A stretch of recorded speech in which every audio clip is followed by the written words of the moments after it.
Thanks for staying with us on Report Desk Africa. We're still talking about the off-cycle elections that are coming up in less than 48 hours. And we still have our correspondent, Chinwe Ogele, in Imo State, who have been doing justice to our questions so far. Thank you so much for still being with us, Chinwe. One final question before we let you go.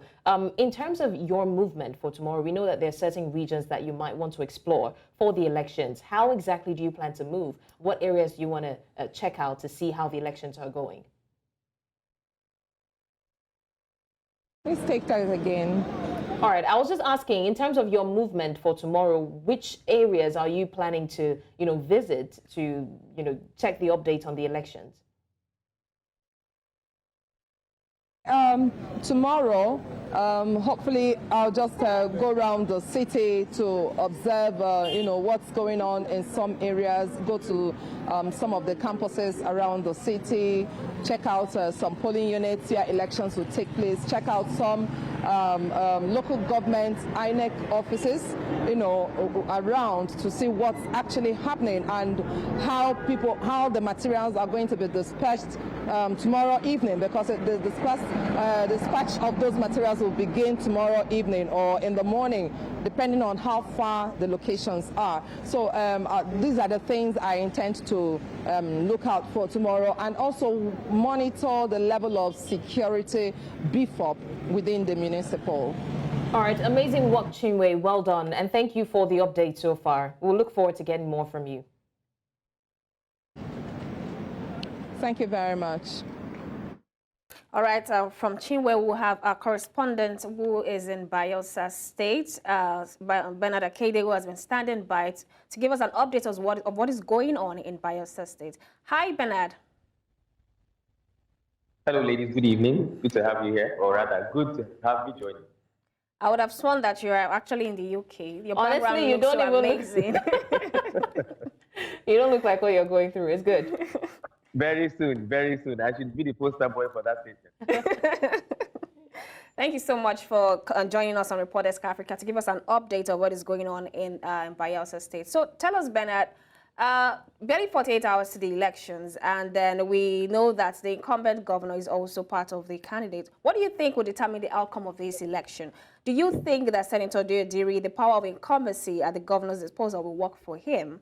Or is this going to be a thing of the depth of his own performance in the state? Okay, thank you for having me once again. I actually think that, it's going to be the depth of his performance, like you clearly stated, Shewa. But then again, as we've come to see in most elections across Nigeria and largely in Africa, the power of incumbency always, takes charge first of all, except in extreme cases where the incumbent governor or president, depending on how the election is going, has done woefully, and these people definitely do not want him or her back.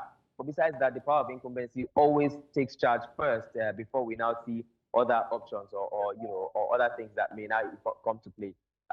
Presently, Governor Diri has popularity across the state, and it really is more like a two-horse race before we now bring in the third candidate, which is the person from the Labour Party. But Governor Diri himself and his next best rival, who's from the All Progressives Congress, are the two major contenders in this particular horse race, so to speak. It's the election. I expect the election to be pretty tight, but then again, the power of incumbency, first of all, I believe, will come to play in this one. All right, Bernard, now in terms of security, have you, first of all, witnessed any violence erupt since you got there? Well, we haven't witnessed any violence or any eruption of any violence, to be honest. And I think it's because when it comes to elections, Bayelsa is one of the states that security operatives do not take for granted. Now, there was a briefing by the police early this morning, and they were privy to see a large number of police officers at the State Police Command earlier today, just before that briefing. And when that briefing was made, the words from the police, exactly, I will state them verbatim, were, anybody who tries to perpetrate crime or evil will see hell. And the police officer said, he's saying it literally and not figuratively, that they are not threatening, but they are promising. And that's because, still according to the police, Bayelsa is one of the states where there have been history of violence during election periods. So they are more than ready, according to what was stated.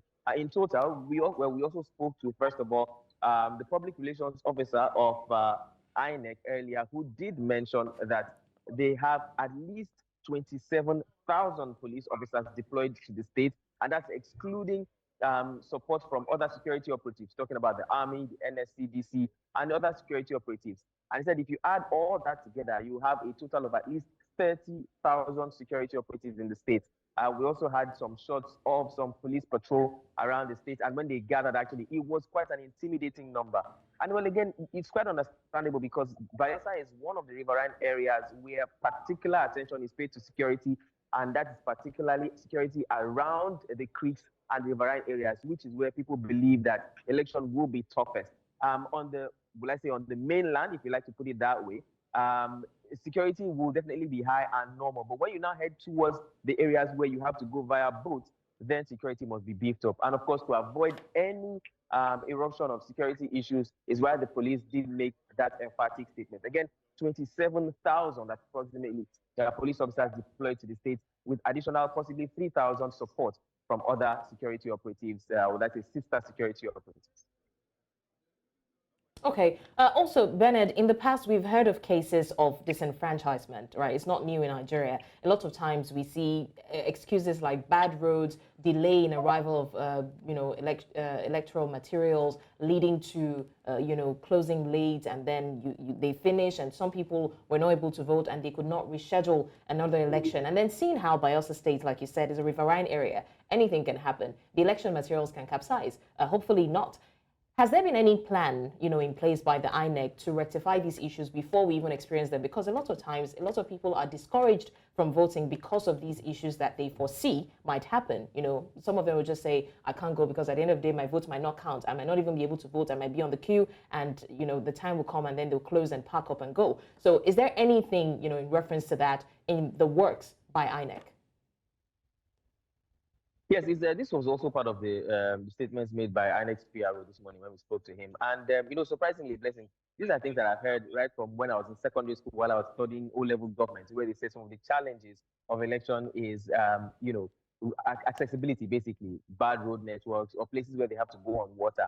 And the PRO did mention that these have been challenges in the past, but now they are trying to see how they can put in all possible best to ensure that these challenges do not once again raise their ugly heads. They have, like that was done in other states, they have employed the services of the National Union of Road Transport Workers, NURTW. I did see buses carrying some of the materials already. And just to mention that some of the non-sensitive materials have already been moved across the state. So officials of NURTW were employed to carry some of these materials to certain parts of the state, being that they know these areas more, and then the areas are more accessible to them, and they have the reach in terms of vehicles. But besides that, as you mentioned, of course, going across the water, they also have employed the services of certain boats that will take these materials to those places. But then again, there comes the question of security to ensure that these boats are safe and secure in terms of carrying the materials and carrying the staff, as a matter of fact. But then again, still to answer your question, there also comes the part where the people themselves need to feel sure and secure that if they have to go across water to cast their vote, their lives are not at risk. Not just because they are going on water, but because of the communities surrounding those water or riverine areas. And so yes, INEC has said that they put these things into consideration.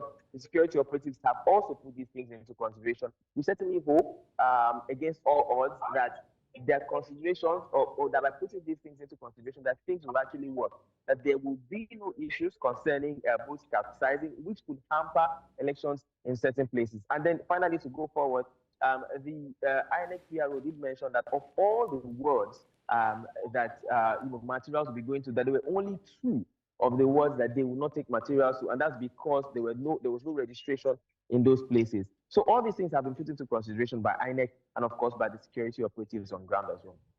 All right, Bernard, I believe that you have been speaking with the resident of Bayelsa State, or should I call them Bayelsans. What do you think tops the list of the things that they want for whoever emerges the governor of the state eventually? Like, if whoever it is that eventually emerges the governor, we just want you to do one thing for us. What do you think, what tops the list for them, aside security? To start with, one of the youths I spoke to said if there's anything that the current governor has done, it's security. That, as a matter of fact, he used us as examples last night while we were going live on the news and said, back in the day, if we were standing like this on the road, it's possible our phones or our devices may have gotten missing, or they would have been seized by angry youths and we'll have to bail them out with money. but that now the incumbent governor has ensured that there is relative peace and security in the states. So that's a good one. But I think what most Bayelsans are looking for is, particularly for the youth, is job security. Bayelsa, like you probably know, is one of the states that where oil is being drilled in Nigeria. As a matter of fact, it's the first state, or is the place where oil was first discovered in the country. But unfortunately, you don't get to see the benefits or the dividends of of crude oil in and around the state. So I think first things first, the youth are asking for employment opportunities. That they get to see the benefits of this black gold, as we call it here in the state. That it's not just that oil is being drilled from their state and taken out, but that they get to see that the monies from this crude oil that's being drilled here is presently and positively seen in the state. They're asking for jobs, they're asking for opportunities to be able to enjoy what exactly it is that the state is not just giving them, but giving the entire country. I think that's where they want to start this from, to ensure that they themselves get jobs, that the older ones who don't have also get jobs, that there's a bright future for the younger ones who are coming behind them as well. I think that is the beginning point for most Bayelsans, like Shewa called them. All right, Bernard, thank you so much for the update so far on the Bayelsa State upcoming elections. We do look forward to getting more updates from you from that region. And I would say Bayelsa really does seem to be working for you. I don't know if to say stay there or come back and give us more updates from this area, but thank you so much. And please do stay safe. We'll definitely join you again as the election plans and preparations unfold.